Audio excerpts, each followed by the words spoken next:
Good night, and welcome to Mindful Life 482. I am your co-host Nathan Springer, joined by the lovely host tonight. What's your name? Yolo Springer. Very good host. Or hostess, according to how you look at it. Jump in, it is 10:14, a late start. As seems like it's getting kinda habitual. Late start out here in Trinidad and Tobago, the Twin Island Republic paradise on earth, where God is said to have a residence. They also say we aren't a real place, but who knows? Who knows? Am I feeling forced to vote UNC? No, I feel no force to vote any way, one or the other. Ooh, someone wants to know who did your hair. Who combed your hair? Mommy. All right, now you could run along. All right, tell everyone bye-bye. Bye. All right. Why would I feel forced to vote for UNC? Like, I don't understand that. But no one even approached me with money either. The word is strong out there. It's the code. Okay. I guess it might be the code for some people. It hasn't been the code for me.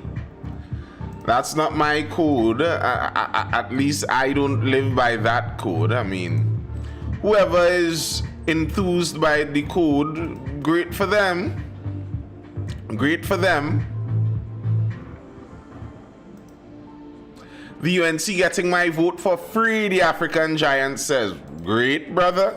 I would hope that they get it for free and that they don't have to pay for it. Paying for your vote is a strange thing. I would hope that you vote for them because you believe in whatever it is that they have in store for the country.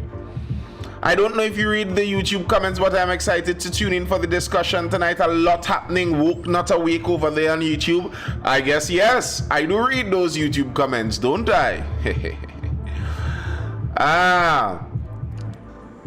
The code by Abdul, the code is yellow. Yellow is the code. So they say.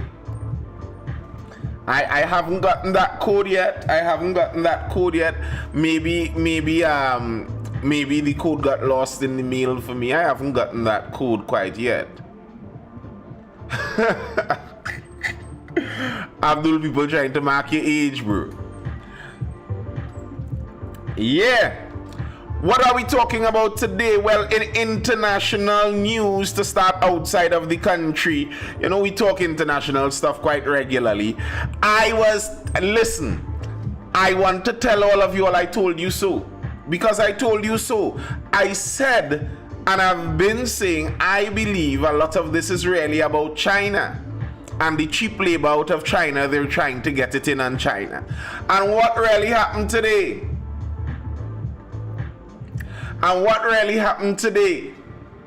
Well, China has 125% tariffs to the United States, while they did a 90-day pause on the others who approached them for negotiation, causing the biggest points jump in the stock exchange ever recorded.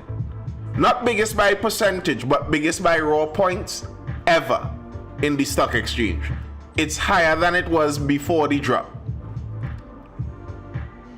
J. McKing says market manipulation. If you ask me, bro literally said buy stocks before the pause. Well, then that's not market manipulation if it's open to everybody. Here's the thing. Here's why I don't think that's market manipulation. Because he basically said that from the jump. From the jump, he said, don't worry, what he called them, scaredicans or some kind of thing like that. Don't be frightened. This is all part of the plan and it's going to work out. How is that market manipulation when the guy said it from the jump? What is the manipulation therein of the market? I've seen that accusation all over, and it seems to be the going accusation that much of his non-fans have. But for me, that seems kind of ridiculous. Yes, 3 hours before the news he said that. Yes, to everyone on a public platform. That's like Stuart Young telling us that y'all, we going to strike it big. Hold on to your investments in NGC. We going to strike it big. And then voila, you find out that there is actually something in the works to increase the gas production. That's not, to me, that doesn't seem outside the realm of normal.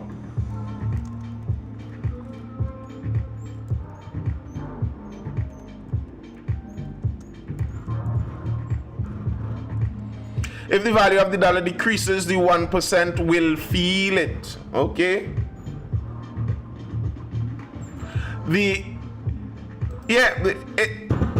the guy is saying that he believes in his strategy, so you all should invest based on what I'm going to do, he is saying bet on him.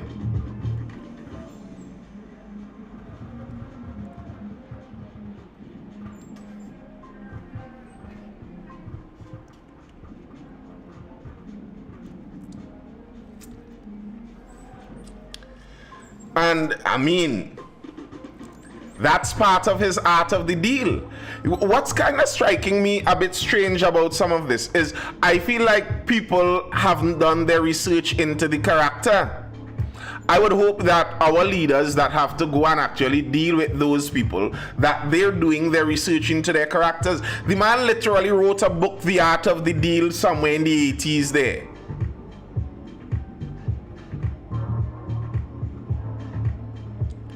The man wrote a book in the 80s. And the idea of the book, The Art of the Deal, a big portion of it was based on the big ask. What's the big ask?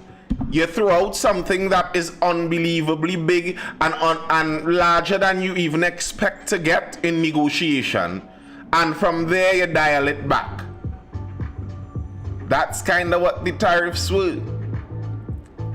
And to some extent, it seems like it was intended to push China off to a side. That seems like it was the intention. The excuse is, yes, it's public info, but we forget he rug pulled crypto before like 3 months ago with no repercussions. There are many people that do crypto stuff with no repercussions. To me, I don't really have much issue with what people do with that crypto market, because to me it's like a gambler's market. Once everyone is privy, that's the main point to me in that crypto thing. But once everyone is privy, they understand it's a gamble they're playing, that we all throw our money in and hoping that we aren't the last ones to pull our money out. But they can't push China off that. The thing, China is too large an economic player to push to his side. The world literally depends on China. Ronnie says, which is why I think he's going all over doing insane things for people to come back to the table for negotiations. He literally said it. And there are multiple factors in that too. Now, here's the thing with that and China. What he has basically done there is attempting to push China out of the global marketplace. And here's the problem that China is going to run into now if this continues as it's going. So Europe and Canada are suggesting like they may look more favorably towards China in their trade deals now. So now you are on the outside of those 80 plus countries that are doing direct deals with the United States that are going to get into the lucrative US market. You're hoping for the Chinese market. But here's the thing. All of that product that China had lined up for their biggest consumer, all of that product is already in train. what is China going to do with that product? Well, dump it in a market. The European Union leader, von der Leyen, the lady, is already speaking about her concern that China begins dumping products in the European market. So what is that going to cause now? Anybody could tell me, anybody learning economics 101 with all these tariffs and stuff going on, anybody could tell me what are countries going to do when China is known to have a glut of product and you don't want China to dump the product in your local market?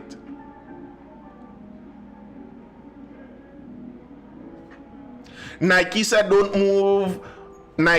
won't move their manufacturing to the United States, they go to other markets. That's BS. I don't think Nike will survive doing that. Thank you, Beauty Cupid.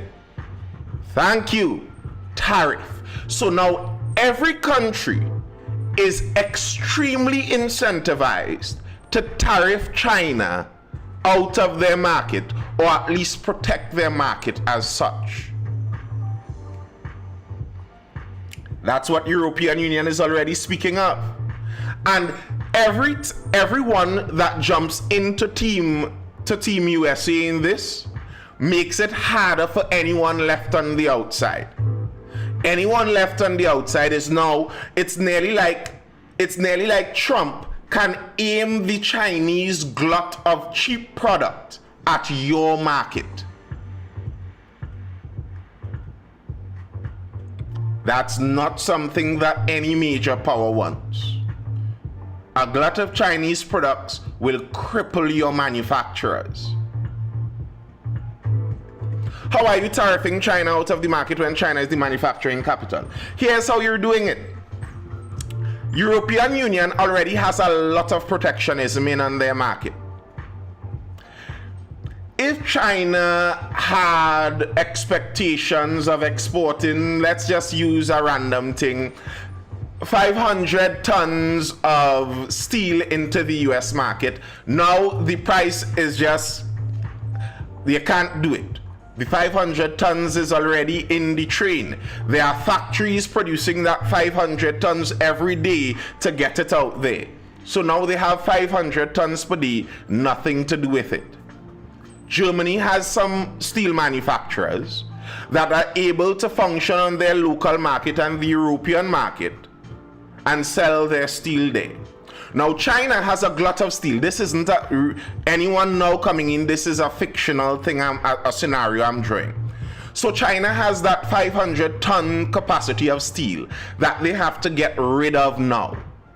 Anything above zero is better for them, because it makes no sense to keep the steel on their market. So selling it for $1 a ton makes more sense than leaving it inside of their market and getting nothing.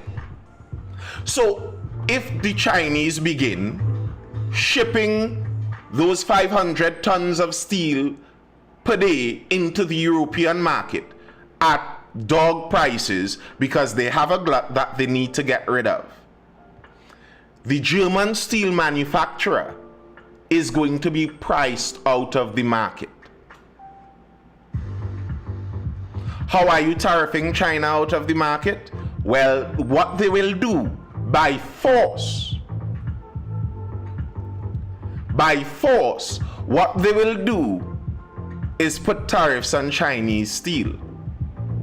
Joe Gibbs says Trump and his boys made millions in insider trading today just after Trump made that tweet. Possibly, I wouldn't doubt it. But he was telling everyone this. If Trump and his boys made millions, then all of the right-wing online group made millions too, because all of them were saying this. This wasn't like some secret covert plan. The man outlaid this from the start. He said he was going to do it. It's just that people seem to not believe that he's going to do what he's going to do, or that what he's going to do is so vai that it is never going to work.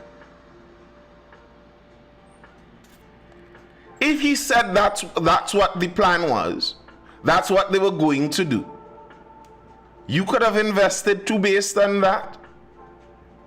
You could still invest. Because what he says is that he is going to establish the next American golden age. If you believe that he is going to succeed in forcing every country in the world to renegotiate positive deals towards the United States, investing in US stocks right now is going to very likely give you good returns. If you believe his idea is going to crash everything, then short the market on the stocks and you're going to make money on that. Bet your belief. That's how the market works. What is unfair about that? He is using it as a negotiation measure, but it is what he said he was going to do. Like, I have no doubt that people on the inside made a lot of money, but they were they were telegraphing this for the whole world. For the last week, many of the more right-wing money advisors and investment advisors and stock advisors were telling people, don't sell. In fact, buy the dip. Buy the dip. The amount of times I heard the phrase buy the dip for this week, if I only had some US dollars lying around, I might have buy some too. China already threatened to dump treasury bonds. It isn't going to be a one-sided battle. Of course, it's not going to be a one-sided battle. And the very fact that China didn't fold on the first tariffs is a sign that China isn't as weak as some might hope. They didn't fold because they didn't have to fold. They had the ability to withstand it. So, of course, it's not a one-sided battle. I don't think it is one-sided. And to be honest, I am not of the automatic view that I'm sure he's going to win in what he's doing. For one, even if, as many of the economists in his camp would say, the nature of the imbalance in the Chinese-US trade is such that a disruption in Chinese-US trade hurts China exponentially more than it hurts the United States. If that's the case, the Chinese Communist Party have a lot of licks to take. But the Chinese Communist Party is an authoritarian group. They don't have to leave in 4 years. I mean, probably neither does Trump, but that's another argument. They could wait out Trump if they could wait 4 years.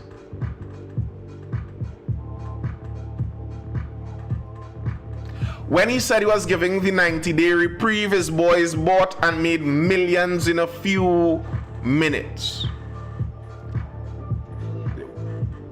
But he always said it was a negotiating measure. Did you hear why he put the 90-day pause in play according to him? Yes, because all of them were so lining up to make the negotiations that he put the pause so that they can get the negotiations done. His Treasury Secretary said that it's 90 days because all of the deals Trump wants to get in and make sure that he is there for the negotiation. That's why they said, according to them. Maybe they might be wrong. There are some people saying that actually he blinked. It's not that he is playing chicken with China and they're still going. Some people are saying, yes, Gersh, it's been a while. Some people are saying he was the one who blinked by pausing the tariffs. But here's an interesting thing with that. And this is why I say people need to read the guy's book and understand his methods.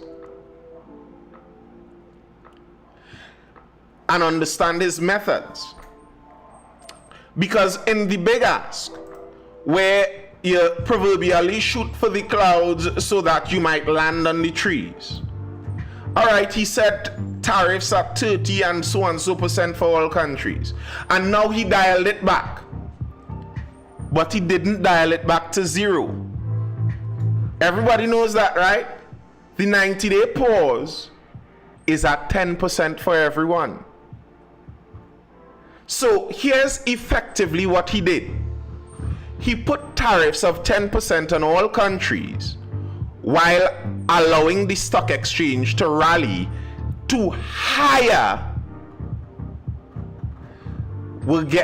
He got the stock exchange to rally to higher while putting tariffs on all these countries.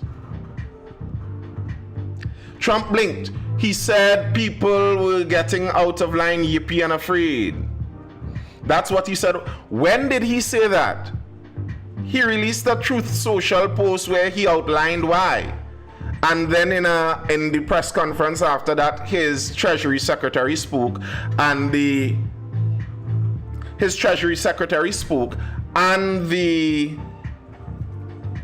press secretary spoke, and that's what they said.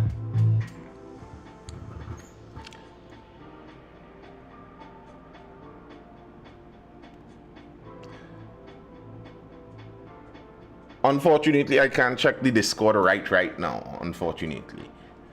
But yeah, all countries should put tariff US good in return and level the playing field. But Abdul, that is the issue he is saying. That is the issue he is saying. All of these other countries already have tariffs on US goods. They already do. And then most of these countries make most of their money, at least on the massive corporation export side, make most of their money by selling into the US market. Here's why you're not going to get the whole world to do less business with the United States. The United States is by far, by leaps and bounds, not even close, the largest consumer market in the world. And does anyone know the statement that goes, money talks and something else walks?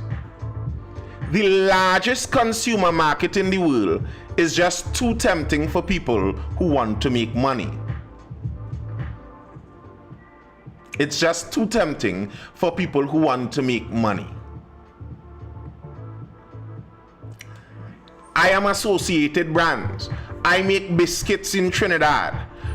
If I could get into the US market to 340 million people that are obsessed with snacks, my profit margin could go from me living in Valsane to me living in a high-rise somewhere in Miami.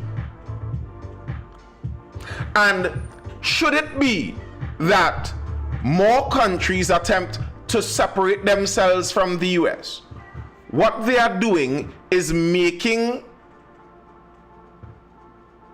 that's the you owning islands. Facts. Owning islands is you're making the US market even more tempting for the next guy. So no other country is willing to do a trade deal with the US. They all say we're tariffing that. Japan says we are not in that. Whatever you say, you are free to sell in our market once we get into your market. Which country do you think is going to make a lot of money trading? And then when South Korea sees Japan bumper export remuneration coming in, what is South Korea going to do? Run over to the White House to make their deal too. It's the money. And that's the game he is playing. He knows in his back pocket is the largest consumer market in the world. And that's what he's trading on. All of you all want to sell in here. That's just the bottom line of it. Nike talking about they will go to different markets. What different markets? What different markets are there that Nike is going to even be close to selling the same amount? Where else in the world buys Jordans like that? Do you suppose you're going to go to Europe and get a Jordan obsessed crowd? Do you suppose you're going down to Africa and get them to purchase Jordans at $120 US? Abdul Hakam says, so should the world just sit back and allow the United States deal however they want? No. What I would advise every country is, as far as it goes now, go along. As in, go seek a deal. Their Treasury Secretary said all of the deals would be bespoke. Anybody knows what bespoke means? Bespoke refers to, that kind of tailoring and suit making where it's crafted specifically for each person. I saw the link. Where it's crafted for each person. That's what bespoke speaks about. So go over there with your best negotiating team and negotiate the best deal you can get. Where, because according to the United States, according to Trumpy and his boys, the aim here is not to be unfair, but to make fair trade. Well, Stuart went to seek a deal and lose so far. No, he didn't. He went to Marco Rubio to talk about our OFAC license. That's not the same thing as meeting their trade delegation to make that trade deal that they want to make. I don't doubt that Stuart made the call already to the United States and he's one of the 80 plus countries already lined up.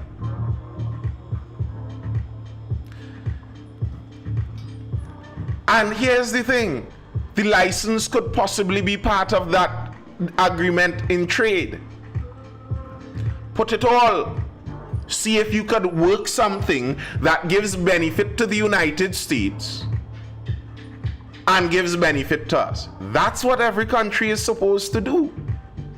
But my problem with a lot of the countries is a lot of the countries, while speaking against the United States acting like an imperial power, love the world to function as if the United States is the imperial power.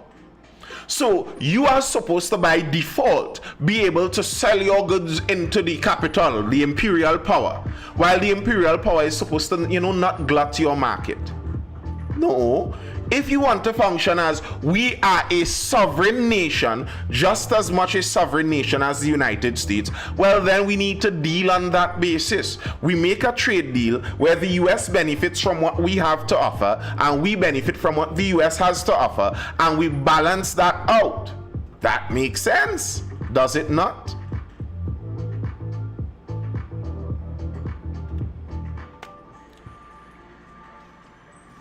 That does make sense to me. And the last one is going to be the rotten egg. Unless you're betting on the guy failing. And here's the thing. For multiple reasons, I wouldn't really bet on that. I was hearing one of our local economists on radio speaking, and he was saying Trump moves so simple. Trump doesn't really understand these things. He's thinking about this so simplistically. And I'm thinking to myself, this man is barely a lecturer in barely a school and telling a billionaire that he doesn't understand the economy and the economics. Trump's Treasury Secretary that he chose is one of the guys that was responsible for breaking the British pound back in the 90s. How George Soros, if you're familiar with that name, made his billions. Trump's Treasury Secretary was the analyst in that whole deal, a macroeconomic expert. So, you could say that maybe they're going to fail in their attempt. Okay, fine, they might fail. But I will not say that they don't know what they're doing. It doesn't seem that way to me. I don't know, maybe, but I could wonder if the entire idea of some of this was to bait China into the reaction they made, locking themselves out of the US market and now causing economic problems for them. And economic problems for them is going to trickle down to everyone that they deal with. I don't see Trump administration making any fair deals. Yes, and Trump's Treasury Secretary, Mr. Scott Bessent, was part of that breaking of the Bank of England. He was the analyst who came up with the idea. So that's someone who understands something about macroeconomics. I don't see Trump administration making any fair deals. You know, I don't know. But you have to go and attempt at the end of the day. You have to go and attempt to make a fair deal. That's your job. I can't say where I think they're going to make a fair deal because honestly I don't know. They look like they want benefit for themselves, but I do believe that he understands there's benefit in your popularity with these countries. And if it's one thing Trump seems to like, probably even more than money, is he likes people to like him. So we'll see how those deals go. And all of those deals would be widely publicized, very likely. So I don't think it's in his best interest to make a super unfair deal and publicize that. I don't think that's what's going to happen. I think the deals are very likely going to be very close to parity. That's my assumption. I don't know this. That's my assumption. Abdul says the United States already has a ridiculous trade surplus with Trinidad. What more can they want? I wonder if the government could get Mittal sell to a US company. Well, Abdul, that's how we have to negotiate. And I was hearing Australia complain about the same thing. The United States has a trade surplus to Australia. So those deals would have to be different. I agree. Joe Gibbs says Trump bankrupted many companies. Jim King said, yep, 6 times. Do you all think bankrupting a company means a businessman failed? Joe Gibbs, what do you understand about bankruptcy when it comes to companies? What's your understanding of that? What's the purpose of bankruptcy?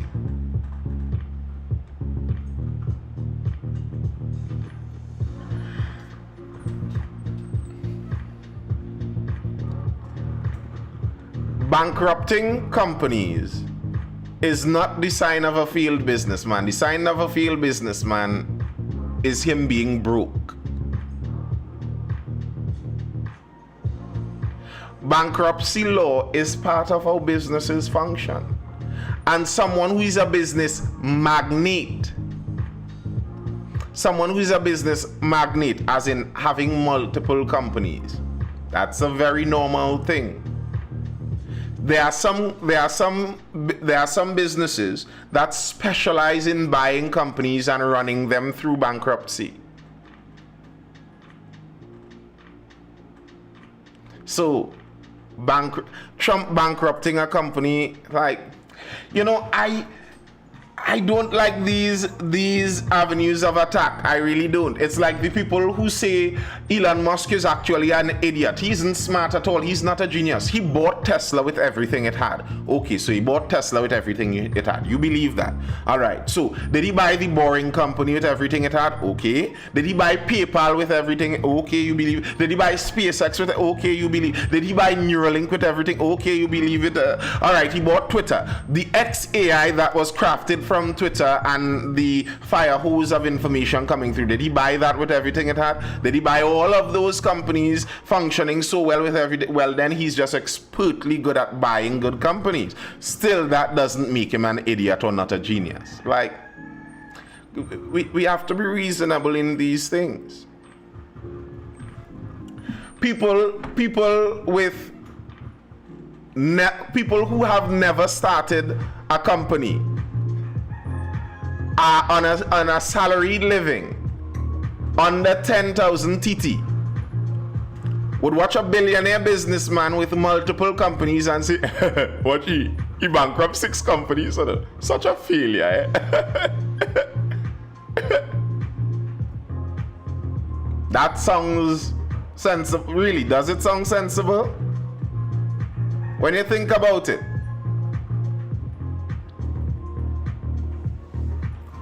I don't agree that an owner getting richer and their company going into bankruptcy allows him to be a good businessman.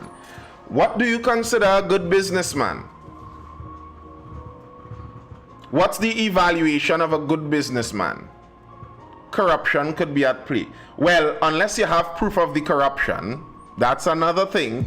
But what is the evaluation of a good businessman? How do you evaluate such? What's the point of a business? Not to make money?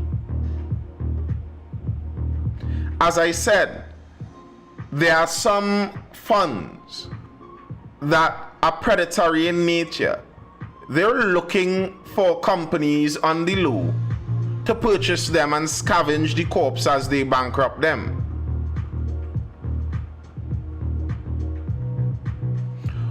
Having a business thriving is the sign of a good business. What is the sign of a good businessman?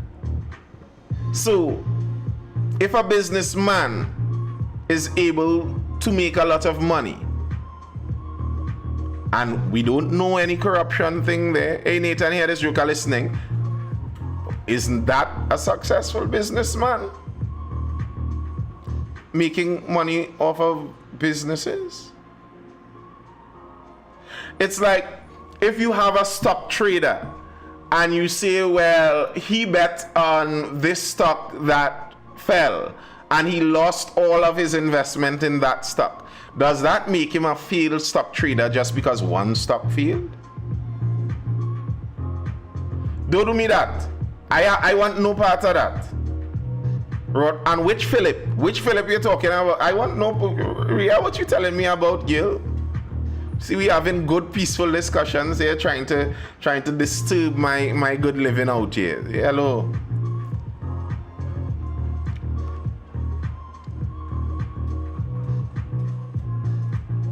I good, Ria. Y'all like up yourselves. Eh? You enjoy.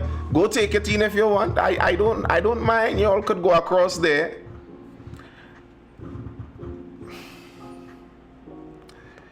This place is humorous. This place is humorous. It's humorous. I want no part of that though. I'm good. We're talking tariffs and macroeconomics out here, and whether Trump is a failed businessman or not, because there were 6 companies that he bankrupted. How many companies did he own? Yes, he does. And if he has more money now, did he not make a profit?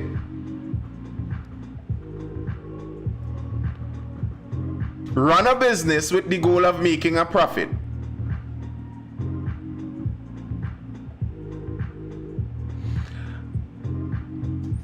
You're saying profit for... I'm saying profit for himself while you're saying profit for the business. That's not, to me, where a successful businessman goes. Profit for the business isn't really the intent of why you're making money. You're not making money if you own a car agency. You're not really making money for your car agency. The money that you invest into the car agency is so that it will make more money for you. And if it is that you own, say you owned a computer cafe, you owned an internet cafe back in the early 2000s, and you made a killing. It was the biggest internet cafe in all of Trinidad and Tobago. Evening Anderson, it was the biggest internet cafe in all of Trinidad and Tobago. You made a killing. But then personal internet data, cellular data, started to make this industry not what it used to be. If you sell out your assets, file for bankruptcy, protect your main net worth, and get out of the company having made several millions out of the company, would you consider that a failed businessman?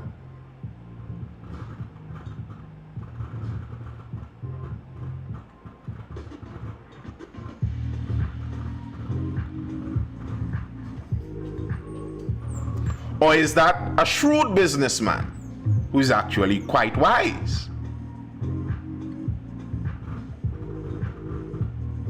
He gaining but America would suffer, is that the goal? Well, it's not like every business he does works like that. There are some businesses that would function like that, while the vast majority of the ones he opens is successful. Thank you, Abdul, for saying what Jim King refuses to see. That is smart business dealing. That is very intelligent.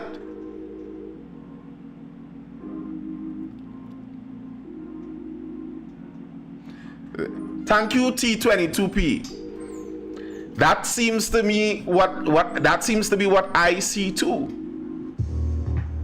Like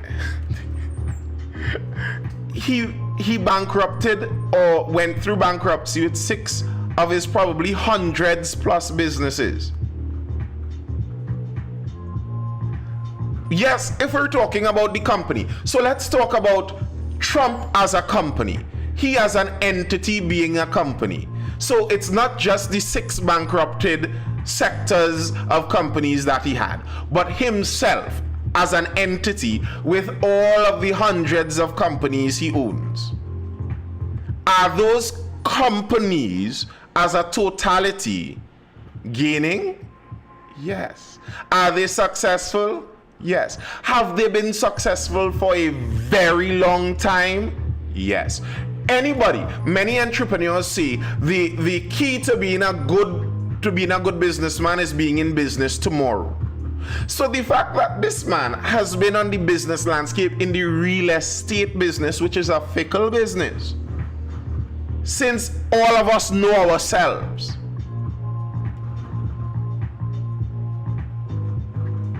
And people say, well, his father was rich. His father gave him $1 million to start. If somebody gave you $1 million to start, in the next 80 years, would you still be a billionaire having started from that 1 million? I know many people would say yes. I would tell you all, a lot of you all, the truth is that would be no.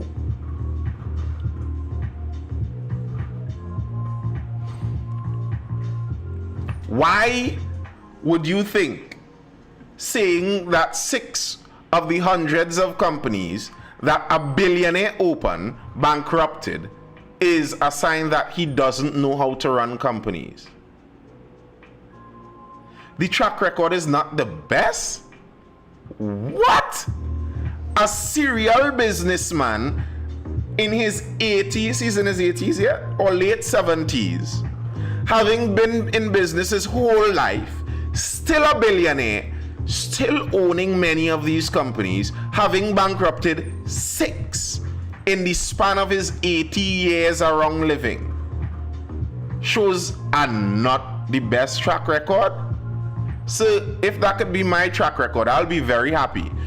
Jim King, would you like that track record? If we could write the track record for you into the future, and into the future I tell you that you're going to open 500 businesses, 6 will go bankrupt, but you'll be a billionaire into your 80s. Is that a track record you would want? Like, come on, Jim King. Abdul Hakam says these men don't have personal attachments to any business. It's all about making profits. Yes, it is in the business realm. So, Jim King, that's not a bad track record.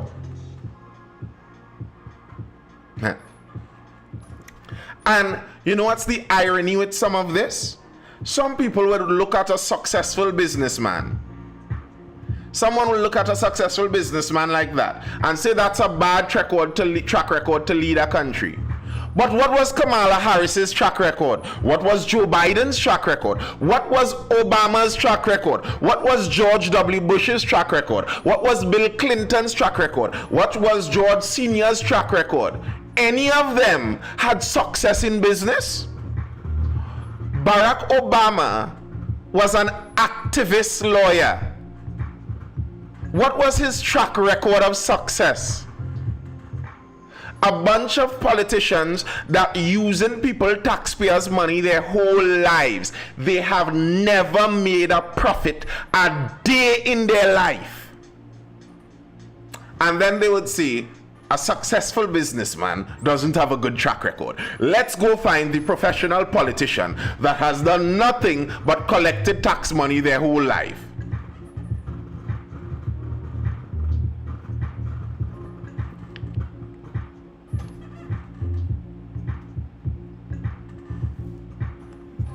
Jim King says, don't get me wrong, I don't care who they have running their country. I don't have a preference. I do. I actually do have a preference. Because I do not want a government in the United States that attempts to act as the capital of the Hunger Games. Because that would make me on the outskirts of the Hunger Games. That's not a good life to live. Oh, too much trust. I don't trust Donald Trump. I trust God. Trust Trump? No. Where did I espouse trust in Trump? I never espoused trust in Trump. But if I am to choose, because as Woke Not Awake says, that's 100% true, it does affect us all. If I am to choose which leader I want, do I want a leader in the United States that wants to give US citizens everything? Free health care, a universal basic income, free child care, free this, free that, free the other, all from the US Treasury, where they're printing the dollars and we're attached to the dollars down here in Trinidad and Tobago, working like slaves to keep the value going so that they could spend it on cutting off people pebbles and cutting off people mammary glands. That's what I want? No. I rather they run the thing like an actual business, make a profit. I know how to deal with businesses. Woke Not Awake says, nearly all U.S. trading partners would continue to face 10% baseline tariffs during the pause. Correct. Good old market manipulation. Lynette Lapai says, deliberate and brilliant strategy, some might say, with respect to the tariffs from a USA point of view. So far, they are succeeding. Woke Not Awake, you find I was taking a little long over there. But yeah, according to the US view, that's not a bad thing.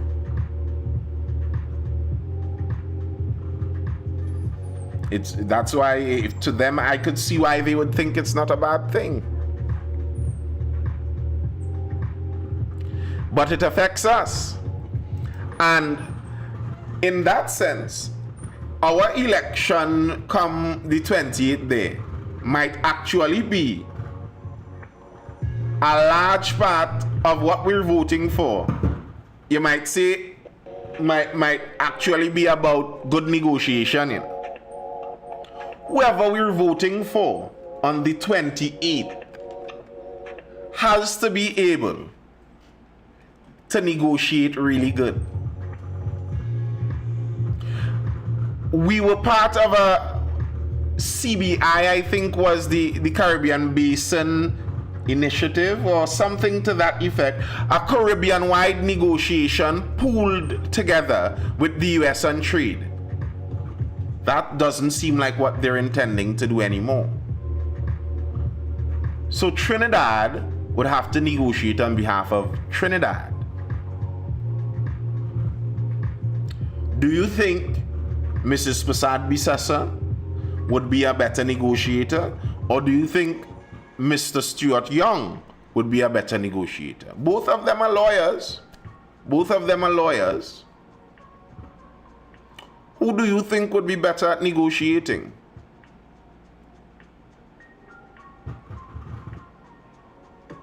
Or Pandey? Well, I don't think Pandey is really in the running for leader, so we need a good economic strategist.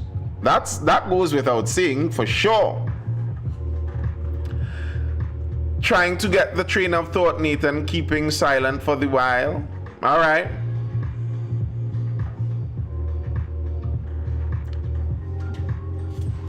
Who do you think would negotiate best?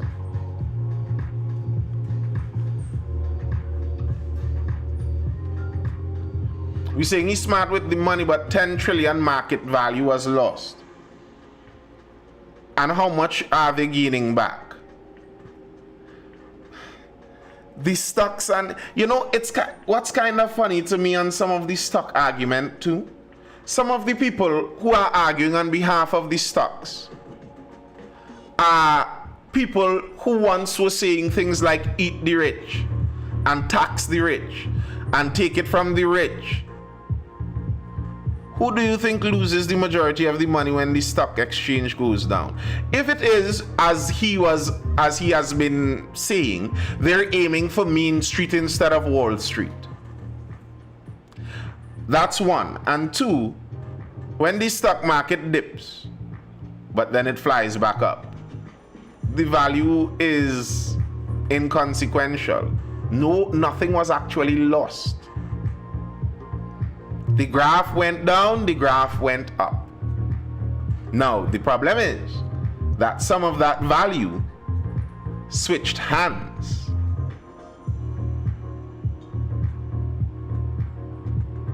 That's the problem.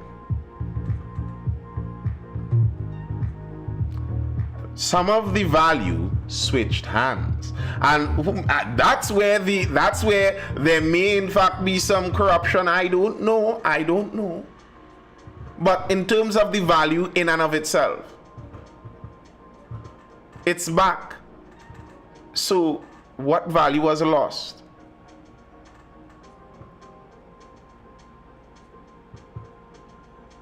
Whose alcohol use? What are we talking about there?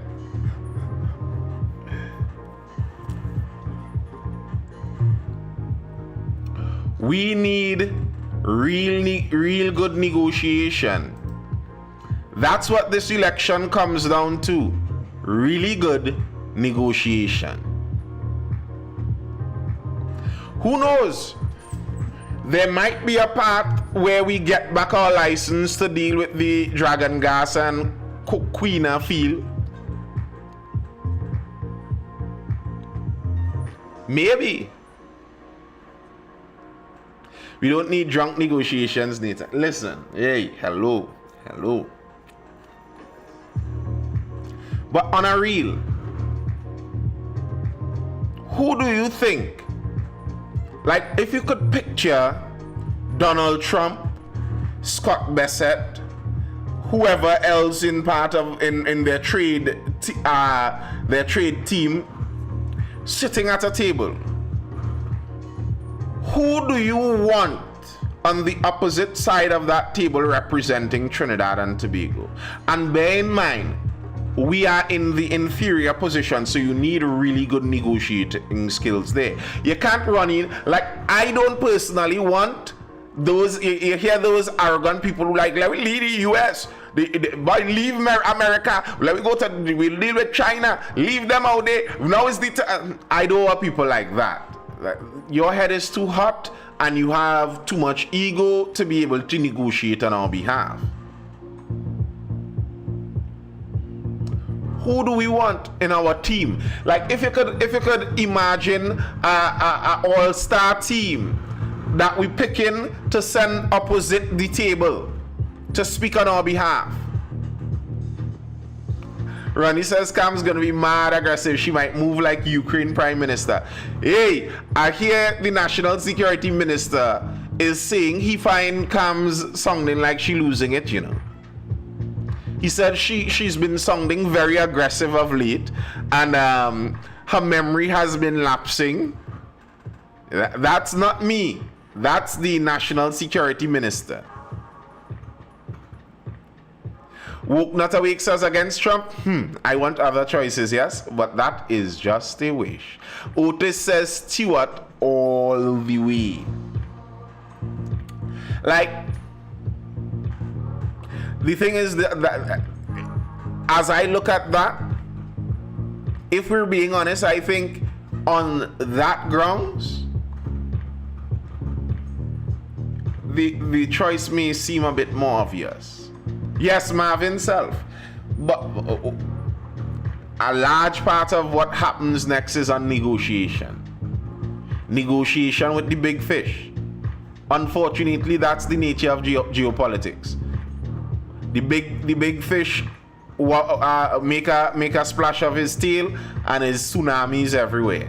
So that's the nature, and we have to move accordingly.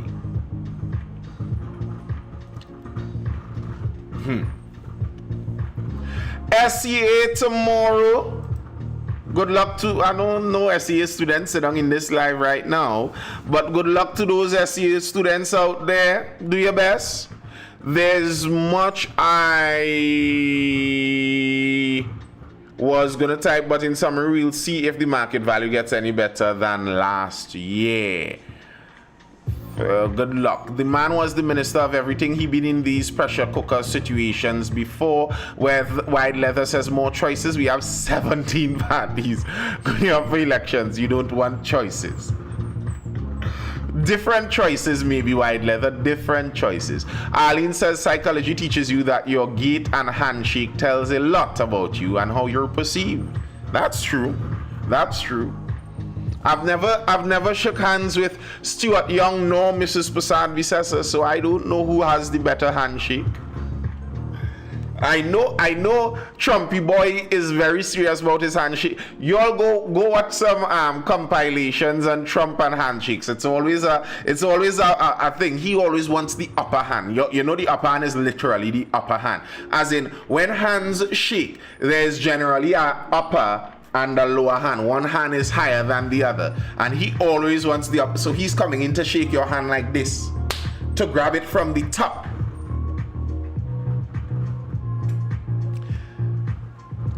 Well, there are other choices. All right, let's list the choices. Cams, Young, Michaela, Gary. Who else is out there up for elections? Everybody else is inside of the UNC, not so. Philip is inside of the UNC. Oh, what am I saying? APP, Kizel. Would you prefer Kizel? Hey, listen, Kizel out to fight. Kizel come out to fight. Kizel come out to fight. She will fight them for us. We need a fighter. And Kizel says she's a fighter.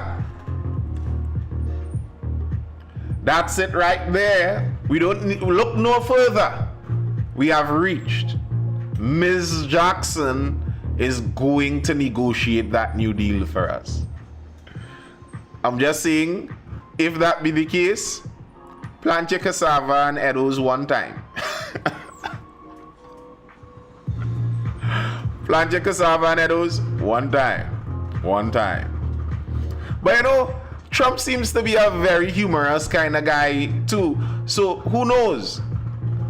That's not that audio. That's another audio making some noise there. But yeah, Trump seems to be a humorous guy. Who knows? Maybe if we send Kizel, she might make him laugh, and the laughter will disarm him, and then we get all the deals that we want. One can hope. One can hope. Trinidad sweet too bad, you know.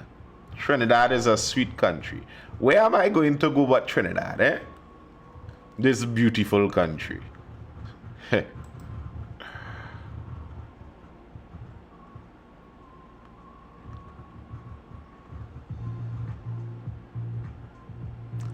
He can try to grab her with his foot. Oh gosh, oh gosh, oh gosh. Grab her by the feline with his foot. You see the direction this is going in. You all trying to make this end up a raw talk with Philip kind of conversation. Here, let me look to go in my bed. I really want to see how far we can go before society breaks. You know, Anderson, I kind of I don't want to use the word excited because I know that there could be people in serious difficulty over this, but it is interesting to me to see where the cards will land, where the tiles will fall, where the blocks will fall, whichever analogy you want to use, when this all settles. Is the United States going to be able to successfully revive their their manufacturing sector? Are we going to re-enter that 90s dream world where so many goods were made in the United States? Are we?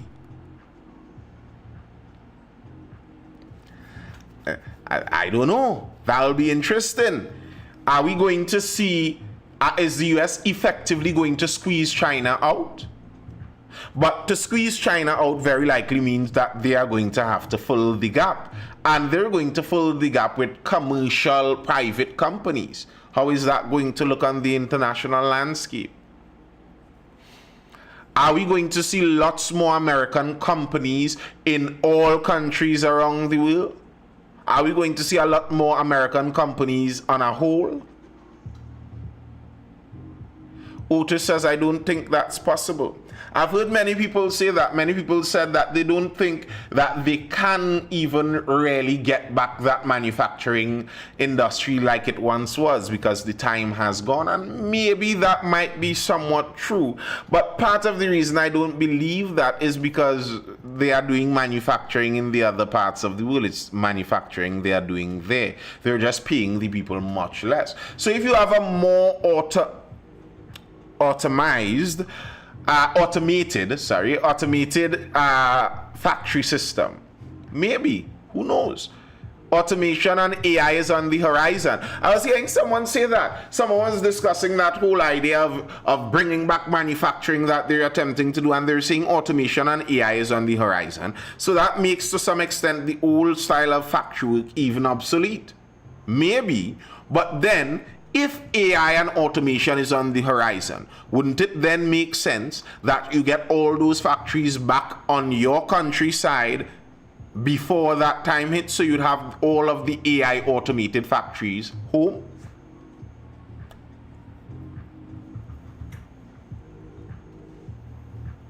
Yes, the price of the labor is where China has an advantage, but can efficiency, automation, and AI make up for that? Where you would have needed 20 slave labor people to do a job. Maybe you hire one well-paid person, and with automation, they easily do the job of the 20 much faster. Possibility. Then where would the jobs come from? Right there. That very same place. Those sectors, even with automation and AI, there would still be workers. There'll just be much less. And then you combine that with the fact that he's attempting to get rid of every single illegal immigrant inside of the United States, which I think that might be a more impossible aim than the whole tariff and redoing the trade agreements thing. Getting rid of all those illegal immigrants, good luck with that. I don't think he's going to even get close to that. But the idea there, if you get rid of all the illegal immigrants, you have a much smaller labor market. But Nathan, the parts for those auto-robotic factories come from where? That's what they're aiming to get it all, you know. They're aiming to go from the part section all the way up. Every factory needed, they want it. The American market is mostly tech driven now. Bringing back manufacturing jobs is bringing back low value jobs. Sir J. McKing, if you say that in the US the working class people may want to kill you. And that's the reason Trump won, because lots of people, Democrats and Republicans, kept saying things like what you said there. While people were complaining about their factories being closed, what did the elite say? Learn to code. Go learn computer engineering. That's where the market is leading. While the reality is those factory jobs still existed. They just carried them somewhere else in the world. And this is why men are falling back, because we have bought into this foolish globalist agenda where we somehow believe that dirty work doesn't exist anymore because we have thrown it behind a curtain of slave labor on the other side of the world.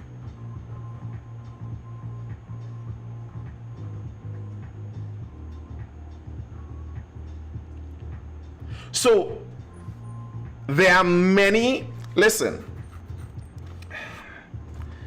the deaths of despair inside of small town America skyrocketed.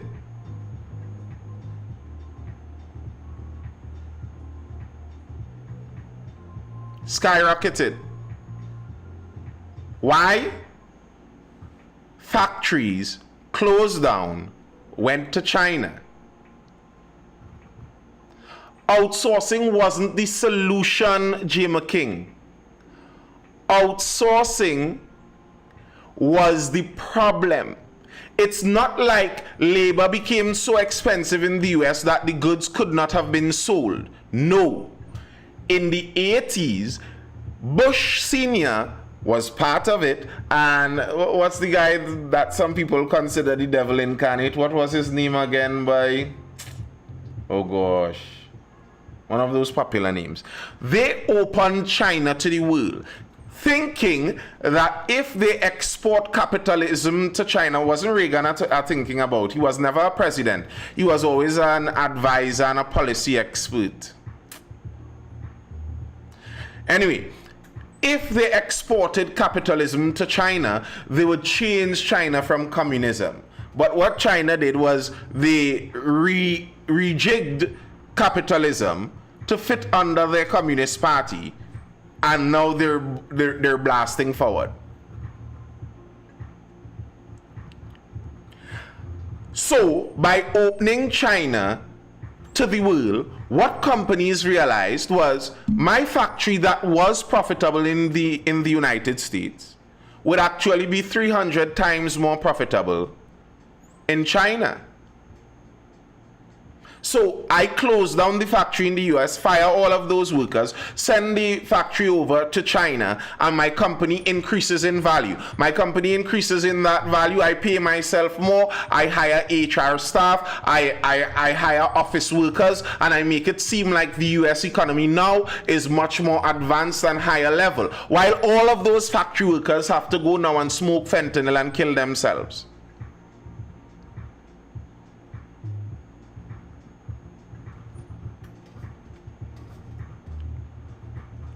It's not that the jobs have disappeared. The jobs are still there. They just went to another country. And people complaining about the price of goods, to me, as I said last night, sounds like two British men sitting in the 16th century arguing about the price sugar is going to be if we outlaw the slavery business. Like, we couldn't possibly outlaw slavery. How are we going to afford sugar? That's what we sound like when we say, well, the prices we enjoy on goods now are because they are made in China. Well, that's because it's slave labor, sir. And if a company's business model is as such that a product cannot be made without slave labor, then maybe that product shouldn't be made. While the reality is that companies can make the product and do make the product without the slave labor too. How long will Trump's plan will come to fruition? I have no idea, and I don't know even if it will. I don't know if it will. I'm not saying his plan is going to work. I am espousing what the plan is. So on one hand, more profitability is good, but doing so is also bad. What we really want, well, I can say for me what I would want in Trinidad and Tobago. What I'd want in Trinidad and Tobago is if we start a deal with a country where we are exporting all of our... Here's an easy example. Venezuelans come into Trinidad and start to take up the construction sector. They're working for $100 a day. So now contractors could be a lot more profitable. But all the Trini laborers that would work for $300 a day are getting priced out of the job. And then, if we keep this status quo going for 10 years, we sit down 10 years later and say, well, we can't get rid of the illegal Venezuelans because then laborers will charge $300. And how we would build a house for that price? Houses can't build for that price, but houses are being built right now for that price. Houses are being built with the Trini labor right now. But obviously, if we import slaves, if we import slaves and start to work them in the construction sector, and the contractors build up a business model using slaves, of course, if we try to outlaw slavery afterwards, the contractors are going to say houses will be too expensive to be built. Of course they're going to say that, because they built a business model based on slavery. So you agree profitability still needs guidelines? Not all profit is good? Of course not all. Who said all profit is good? Who said that? Nobody said that. If you're talking that about Trump and bankruptcy in a business, is bankruptcy slavery? Are you trying to equivocate closing down your business to slavery? Like, come on, man. Let's not be ridiculous. So of course not all profit is good. Of course not. You could make profit murdering people. There are people making profit off of blood diamonds in the Congo, off of not only blood diamonds is kind of old blood lithium in the Congo. These are, of course, there are profit. There's profit being made in horrible ways. I agree. I don't disagree with that. I've never disagreed with that. Profit isn't the number one factor. And that's kind of the point that some of the pro-Trump people were making, even when the markets were dipping. They were saying that some of these elites, some of these wealthy people that have billions in the market, made their billions by stripping US workers and outsourcing it to China. So now you're looking at the wealth disparity doing this in the United States. I heard someone say an interesting stat out of the United States, and we're going down this road because that's where the question's coming in. But the United States yesterday had the last year had the highest number of individuals taking European vacations. But also, at the same time, the United States last year had the highest number of people needing the food banks. What is happening to your economy there? Well, let me tell you. And why is that happening? Well, the guys that would have been here, that would have been like this, these guys lost their permanent salaried unionized jobs. So now they're here. These guys that were the owners of the companies sent it over to China, hired slaves, and increased their profitability. So now they're here.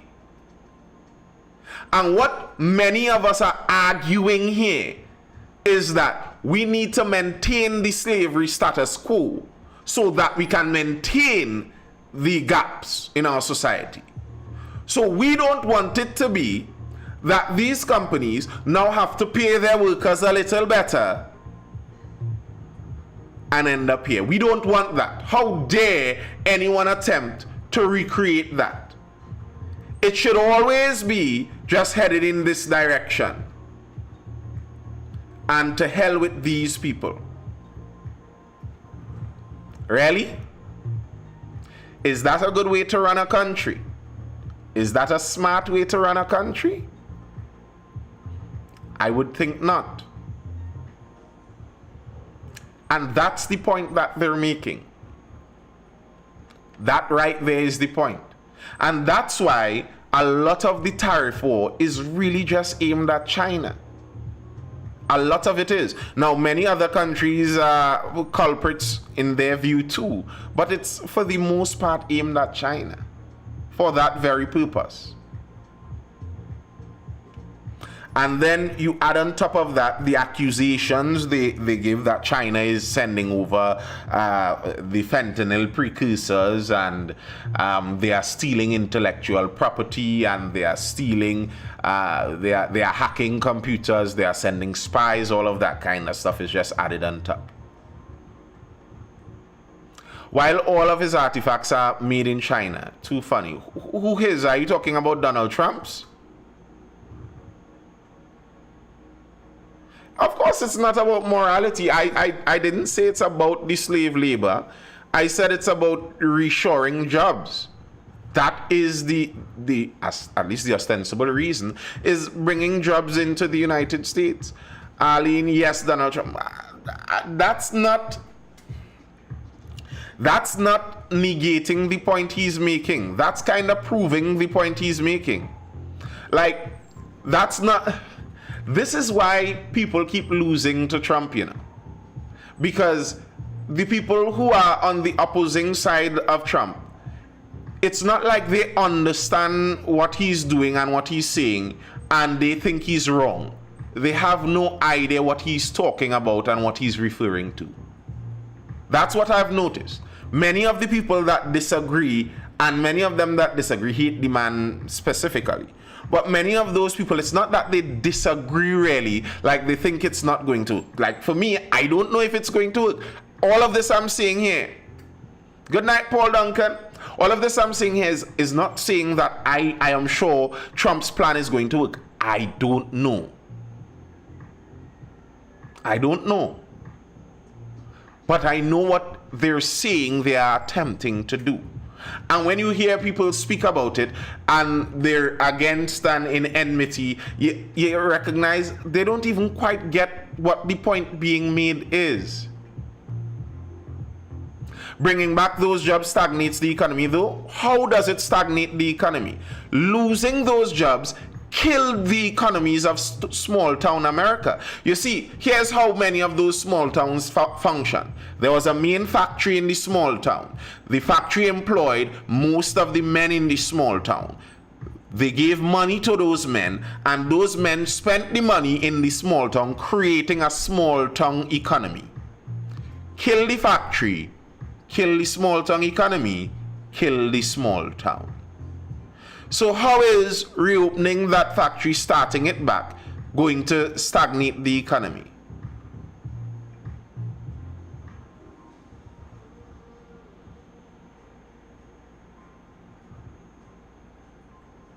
I explained that the economy moved on to tech-driven businesses. It's not like that, because there are still workers available to do the factory jobs. There are still workers who want to do the factory jobs. There are many young men languishing in low-end jobs, making, in the US case, $30,000 a year, while a factory job, unionized and benefited, is going to be $100,000 with benefits a year. The gig economy has taken over lots of those jobs. All of them driving around with Uber Eats. They would prefer factory jobs, many of them. J. McKing, you are talking like the laptop class. And this is why, as I keep saying, the Trump characters win. And that's why he won there, and characters like him, they're trying to lock them up in France, lock them up in Romania, because they don't want them to win. They're afraid what they might do when they win. Why? Because the laptop class since 1999 has been ruling and saying foolish things like this. Watching people languishing in society, people that have no idea anything about computers, but you're telling them their economy that they made money in does not exist. They have to learn to code. Both markets have room to exist, but one is more profitable without a doubt. Yes, it is. It is more profitable for a smaller number of people, yes, it is. But it's also more fickle. It's also less necessary. There are all those factors too. So how could you say then that it's going to stagnate the economy? What do you think? If they bring back factories and manufacturing inside of the United States, they're going to take all of the staff from Google and send them in a factory to work? That's what you think is going to happen? Where's the stagnation going to come from? Nathan, explain Elon making his money through African and Chinese labor. What do you mean explain? There isn't much to explain, because he does make his money through such. Anyone dealing in electric cars and those modern batteries, they're very likely dealing with slaves in Africa.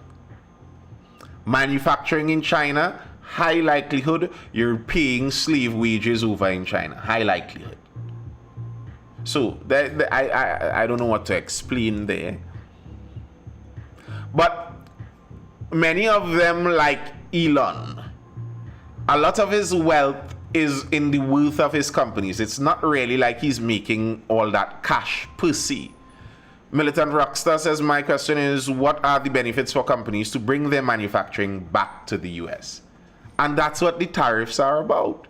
The benefit is it's going to cost you more to attempt to ship it into the US market. That's the benefit. I would hope so, Reeve. I've said this many times. Our manufacturing sector is growing and is pretty strong in Trinidad, you know. I think we should focus a lot more on our manufacturing sector. We have a strong manufacturing sector. That's why, when was that? I think that was sometime early in the pandemic, during the pandemic, there was a trend going around where Jamaicans suddenly realized that all of the snacks they grew up with were Trini.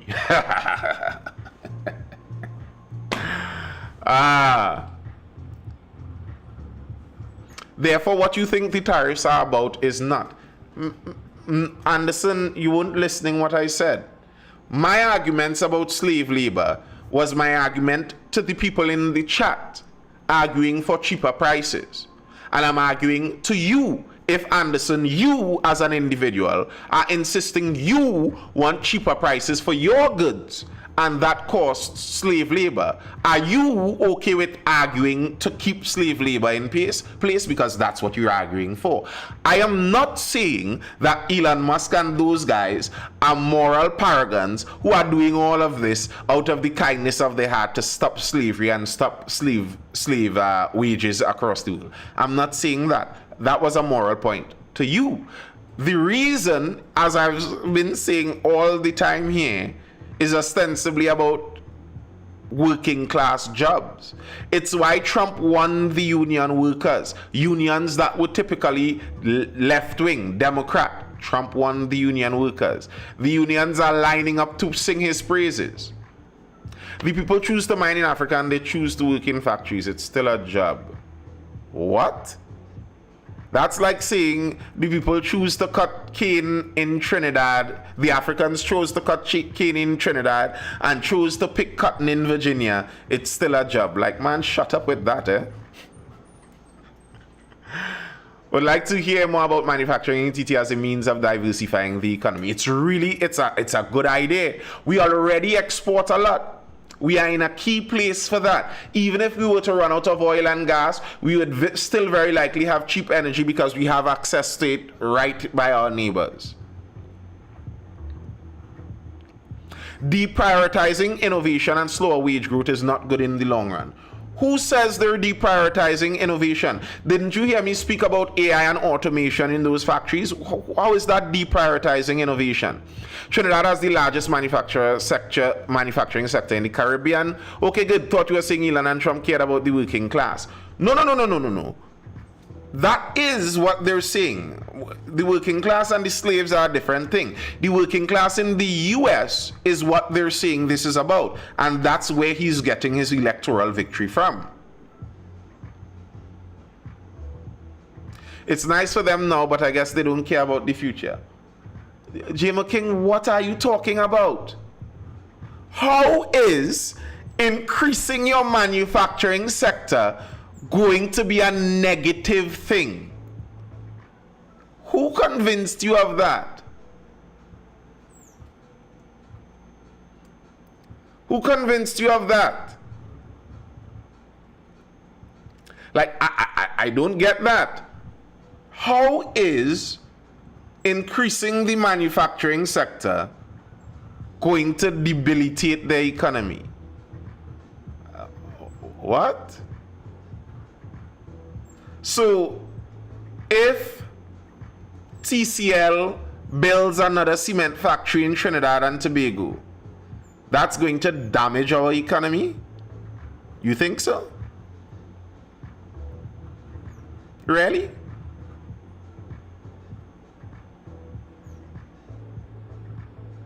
Yes, there was. There was a car assembly going down Komoto side down there, somewhere in the eastern that side. There was. How is that damaging? Exactly, Eford, exactly. And the US found out during COVID that a lot of their essential products they're beholden to China for. When they asked for more masks and China told them, we aren't sending any more.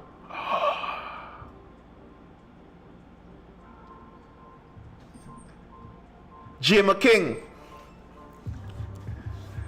the manufacturing sector is slowing progress. AI and machine replacing the manufacturing sector. You know what? You know what that sounded like you're saying?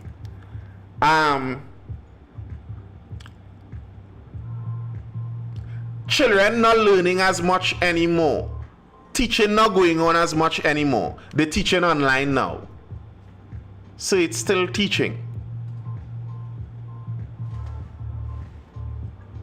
And I feel like I explained this before. You're sounding ideology because we're going in circles now. We'd have to wrap up.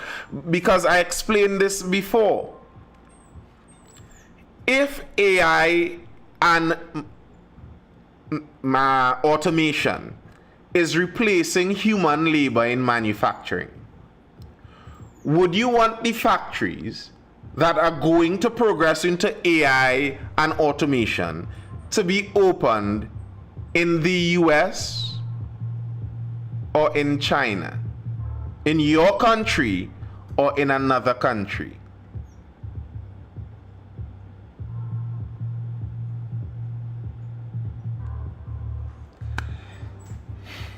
You know, Jim King, you know Tesla manufactures in the United States still, right? Tesla has plants in the United States still. You know there are factories in the US right now that they understand how factories work.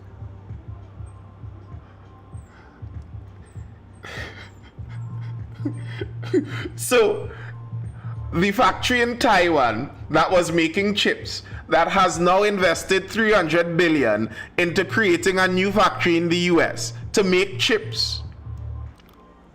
Not eating chips, microchips. You're saying there would be no new jobs in a $300 billion factory. That's where you're hanging your hat and placing your flag on the hill to fight.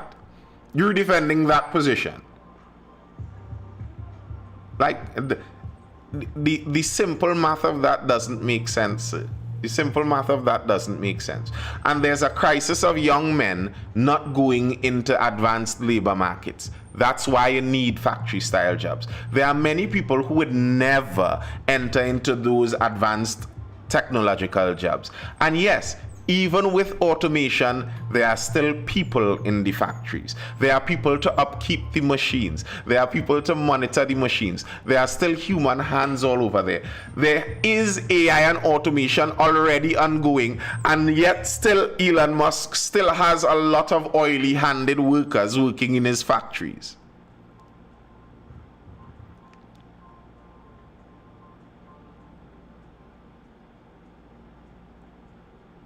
But it's still 50 humans. It's still 50 humans.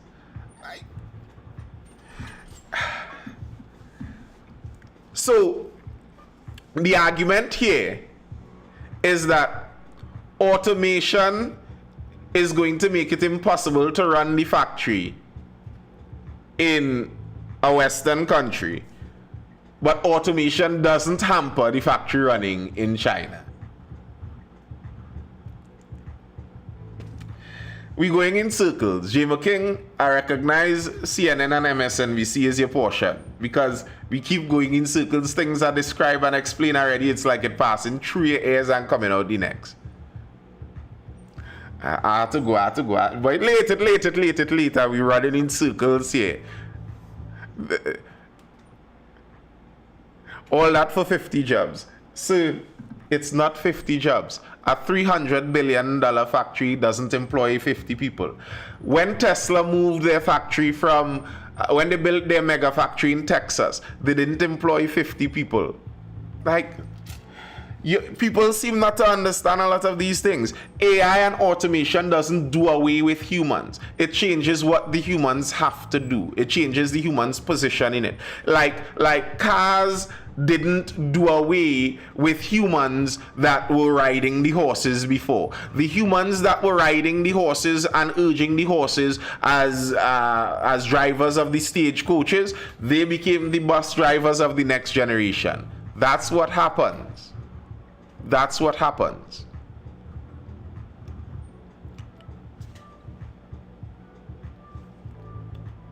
It's like the ice makers of old lost their jobs to the refrigerator, but the refrigerator made jobs because people had to manufacture the refrigerator. As it progresses, humans are always needed. How is this skill outdated if it's still used in the factory to make essential goods? How is it outdated? Like, I think the picture that J. McKing and guys like him have in their mind is what they want to do is go back in time to 1950, create one of those old rusty red buildings with the massive tower and bring it back. What are you talking about? J. McKing, automation and AI isn't going to get rid of factory workers within 5 years. They've been saying that since 2009. Automation isn't going to... Yeah, Paul Duncan. Yeah. J. McKing, and you know, besides J. McKing, to go on with the conversation here, the way how you recognize ideologues and people who are bought into a topic beside being convinced, they aren't bought in. What an ideologue is they aren't bought into an idea because they looked at the logic. They aren't bought into an idea because they reasoned it out and it made sense. They are bought into an idea based on feeling, and identity. I have made this part of who I am. So it's not a reason point. Here's a way you can recognize when people are like that. Someone says, I don't like that man. Why you don't like him? Because he's paint his house blue, but his house red. No, but the red is an ugly color too. I thought you didn't like him because the house blue. It doesn't matter which direction you go, they always stay on the same point. Remember, it was he's an unsuccessful businessman, so he doesn't know what he's doing. He's an unsuccessful businessman because he bankrupted 6 companies. When we show that, okay, there's an expert in macroeconomics there and it looks like they know what they're doing, bankrupting the 6 companies doesn't show a failure in business. But he still don't know what you do. What? How are we running down the road here? You even stop to say, wait, I was wrong about that one. All right. You're just running down the line.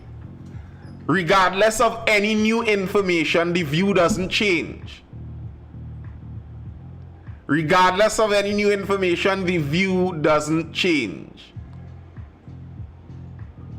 Well, militant rockstar, that's the point. Those small town youth don't know that, so they can't get into IT. They can't get into IT. That's the point. So you want them to be able to get onto a factory line. You want them to get into mechanic repair in a factory. You want them to get into welding.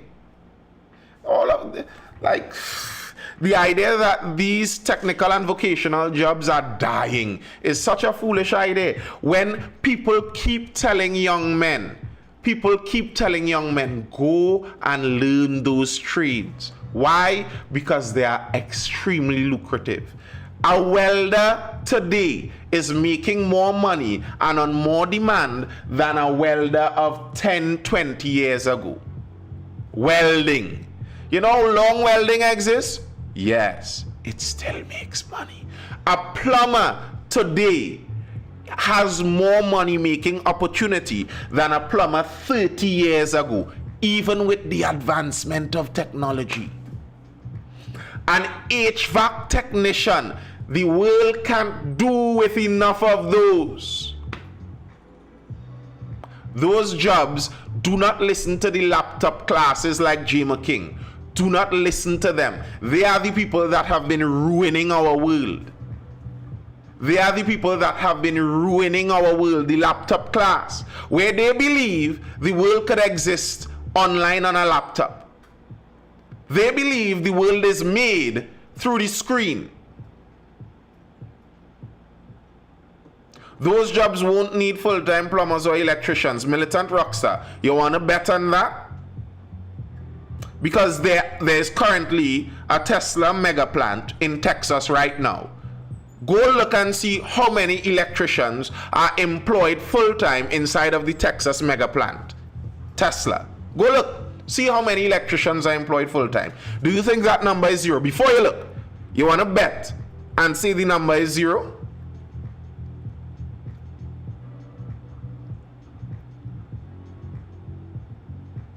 You want to bet on that?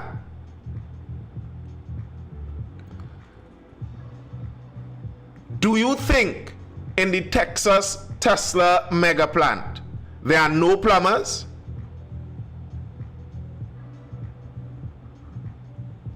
Militant Rockstar says, I'm sure they have a contracted firm. So the people working for the contractors aren't workers. They are fairies. They are ghosts. They aren't human workers, eh? Even if they have it contracted, that's how you make your money as an electrician, because they are still needed, even if they have them contracted.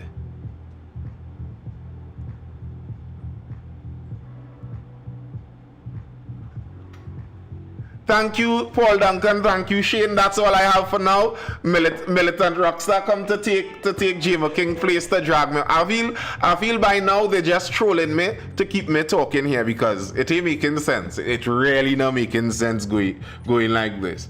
It really isn't.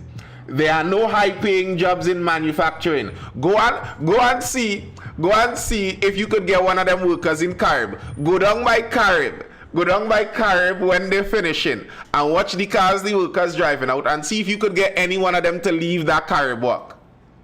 See if you could get any one of Carib workers to leave the Carib work. See. Because you know, them jobs are high paying. People ain't want them jobs. See now, go and apply for Carib and see the waiting list it have for those who wants a factory job. Those jobs are obsolete. And Carib going to automate out all of those workers in the next 5 years. Sure. Alright people, that's all I have for now. I hope you're educated, informed, or entertained. I wonder if there are any comments over on YouTube. They're just piling up waiting on me. Let me take a glimpse. Good night, Kareem Dilpish. Trump pelting wild hand. My daughter is sitting tomorrow. Good luck to her, Kareem. I hope she does well and passes for her first choice. Alright. I'm out, folks. I'll see you in the next one tomorrow around that 9:30 p.m. time. Until then, hold it down. Stay good. Stay well. Stay inside, outside, sketchy. And don't study these people. Go find a trade as a youth man. Factory jobs are some of the best paying jobs that young men could get. And Trinidad has a strong manufacturing sector. Go ask the workers in the manufacturing sector if they don't like it.